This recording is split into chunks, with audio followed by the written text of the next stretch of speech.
Hello दोस्तों, welcome back to this video. और आज के वीडियो में हम देखेंगे कि ऑथेंटिकेशन एंड ऑथराइजेशन क्या होता है।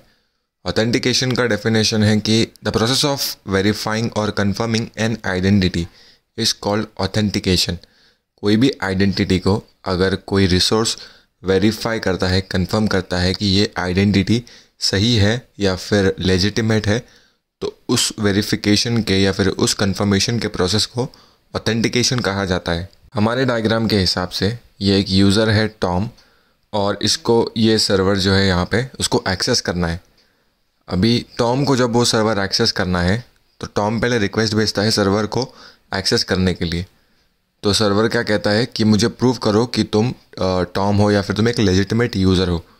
तो टॉम लेजिटिमेट यूज़र के बताने के लिए क्या रीज़न चूज़ करता है कि टॉम जो यूज़र नेम और पासवर्ड होता है उसका वो सर्वर के अंदर एंटर करता है, और सर्वर ऑथेंटिकेट करता है, चेक करता है, कंफर्म करता है कि ये यूज़र नेम जो टॉम यूज़र ने डाला है या फिर एंटर किया है वो सही है या नहीं। जैसे ही वो कंफर्म कर लेता है कि हाँ ये क्रेडेंशियल मेरे सर्वर के डेटाबेस के अंदर है या फिर मेरे सर्वर से मैच हो रहा है, तो सर्वर उस टॉम को, उस यूज़र को एक्सेस दे देता है। मतलब क्रेडेंशियल को कंफर्म करने का या वेरीफाई करने का कि वो सही है या नहीं, उस प्रोसेस को ऑथेंटिकेशन कहा जाता है। सेकेंड है ऑथराइजेशन।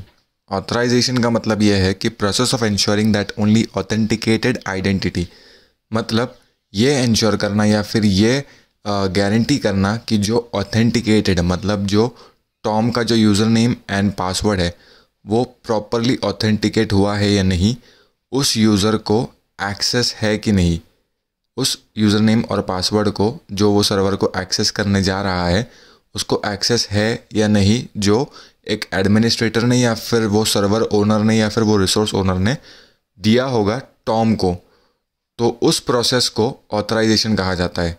इसका मैं आपको डायग्राम के थ्रू एक एग्जांपल बताता हूँ।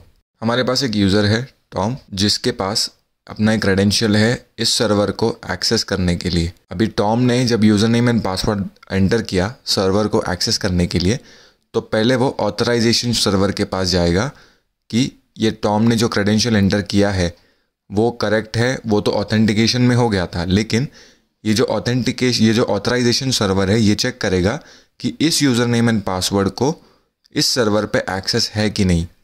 अगर इस यूज़र नेम एंड पासवर्ड को इस सर्वर से ऑथराइजेशन मिल जाता है कि हाँ ये यूज़र नेम एंड पासवर्ड जो टॉम ने एंटर किया है वो करेक्ट है, तो वो ऑथराइजेशन सर्वर टॉम को एक्सेस दे देगा इस सर्वर के लिए। मतलब ऑथराइजेशन सर्वर के पास जब Tom user name and password enter करेगा इस सर्वर को एक्सेस करने के लिए, तो ये server, authorization server normal server के साथ कम्युनिकेट करेगा चेक करने के लिए कि टॉम को एक्सेस है या नहीं, और ये सर्वर रिस्पॉन्ड में बोलेगा कि यस टॉम को एक्सेस है, आप इसको एक्सेस दे सकते हो मेरे सर्वर पे।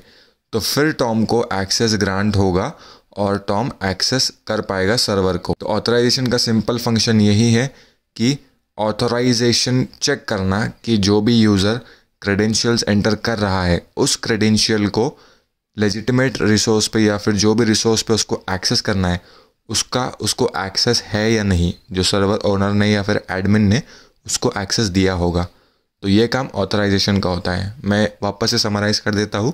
यूज़र नेम एंड पासवर्ड जब कंफर्म होता है या वेरीफाई होता है उस प्रोसेस को ऑथेंटिकेशन कहा जाता है, और जो आइडेंटिटी या फिर जो यूज़र नेम एंड पासवर्ड होता है उसका एक्सेस चेक होता है या उसका एक्सेस वेरिफिकेशन होता है, तो उस प्रोसेस को ऑथराइजेशन कहा जाता है। उम्मीद करता हूँ आपको ये वीडियो समझ आया होगा। अगर आपको वीडियो अच्छा लगे तो वीडियो को लाइक कीजिए, चैनल को सब्सक्राइब कीजिए। Thank you very much.